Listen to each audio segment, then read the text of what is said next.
নমস্কার সমস্ত দর্শক মণ্ডলী। ৪ঠা নভেম্বর থেকে বাড়ি বাড়ি যাবেন বিএলও অফিসাররা।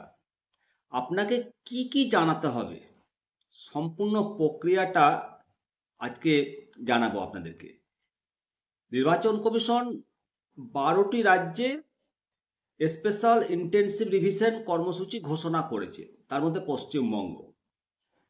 আগামী ৪ঠা নভেম্বর থেকে এই প্রক্রিয়া চলবে ৪ঠা ডিসেম্বর পর্যন্ত। 1 মাস পুরো এই কাজ চলবে এবং বুথ লেভেল অফিসাররা প্রতিটি বাড়িতে গিয়ে ভোটার তালিকা যাচাই করবেন এবং সংশোধনের কাজ করবেন, যেটা হাউস টু হাউস এনুমারেশন নামে পরিচিত। 1 মাস ব্যাপী বিএলও অফিসাররা বাড়ি বাড়ি গিয়ে তথ্য যাচাই করবেন।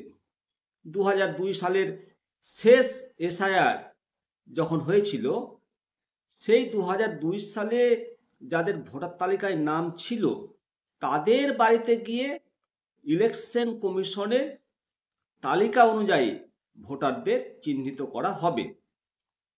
তথ্য যাচাই করবে বিএলওরা।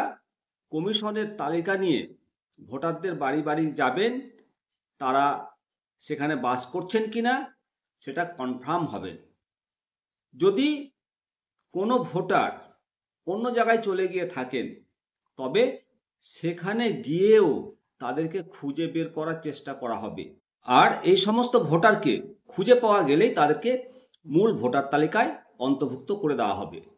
2002 সালের এসআইআরের পর যে সমস্ত পরিবার ভোটার তালিকায় যুক্ত আছেন তাদেরকে মূল পরিবারের সঙ্গে লিঙ্ক করে দেওয়া হবে। যদি প্রথমবারে কোনো ভোটারের সঙ্গে সাক্ষাৎকার না হয়, তাহলে বিএলও আরও 2বার, মোট 3বার আপনার বাড়িতে যাওয়ার চেষ্টা করবেন।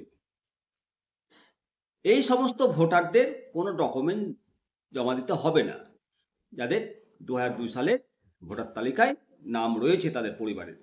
কমিশন স্পষ্ট জানিয়েছে যে শহরে এলাকার বাসিন্দা বা অস্থায়ী পরিযায়ী ভোটারদের, যারা পশ্চিমবঙ্গে ভোটার কিন্তু কাজের সূত্রে অন্য রাজ্যে থাকেন, তাদের জন্য অনলাইন লিঙ্ক চালু করা হয়েছে। তাদের কোনো ডকুমেন্ট জমা দিতে হবে না, শুধু মাত্র পুরানা এসআইআরে তাদের বাবা বা মায়ের প্রমাণপত্র দিলেই হবে। এই প্রক্রিয়া শেষ হওয়ার পর 9 ডিসেম্বর খসড়া ভোটার তালিকা প্রকাশ পাবে। এরপর 9 ডিসেম্বর থেকে 8 জানুয়ারি পর্যন্ত চলবে দাবি এবং আপত্তি জানানোর পর্ব। এবার নাম সংযোজন, যাদের নাম ভোটার তালিকায় নেই তারা কি করবেন? তারা ফর্ম 6 পূরণ করবেন নাম তোলার জন্য। 6 নম্বর ফর্মে আবেদন করতে পারেন। যদি কোনো ভুয়া ভোটার থাকে, ভোটারের নাম যদি থাকে তালিকায়, তার বিরুদ্ধে আপত্তি জানিয়ে নাম বাদ দেওয়ার জন্য আবেদন করা যাবে। যেসব নতুন ভোটারদের নাম বা তাদের বাবা মায়ের নাম আগের কোনো এসআইআর তালিকায় ছিল না, তাদের নাম নথিভুক্ত করার জন্য 11টি ডকুমেন্টের মধ্যে যে কোনো একটি ডকুমেন্ট দিতে হবে। বিহারের ক্ষেত্রে আগে 11টি ডকুমেন্ট থাকলেও সুপ্রিম কোর্টের নির্দেশ অনুযায়ী আধার কার্ডকে প্রমাণের জন্য পরিচয়পত্র হিসাবে গ্রহণ করার সিদ্ধান্ত নেওয়া হয়েছে। তবে আধার কার্ডকে নাগরিকত্বের প্রমাণ হিসাবে ব্যবহার করা যাবে না। এবার চূড়ান্ত ভোটার তালিকা প্রকাশ হবে 7ই ফেব্রুয়ারি 2026। 2026 সালের ফেব্রুয়ারি মাসেই পশ্চিমবঙ্গের বিধানসভা ভোটের ঘোষণা হওয়ারও সম্ভাবনা রয়েছে।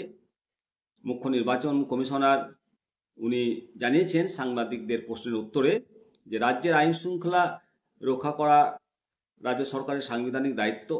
বিএলওদের জন্য কেন্দ্রীয় নিরাপত্তার কোনো পরিকল্পনা নেই, কারণ রাজ্য সরকার প্রয়োজনীয় নিরাপত্তা দেবে বলে আশাবাদী।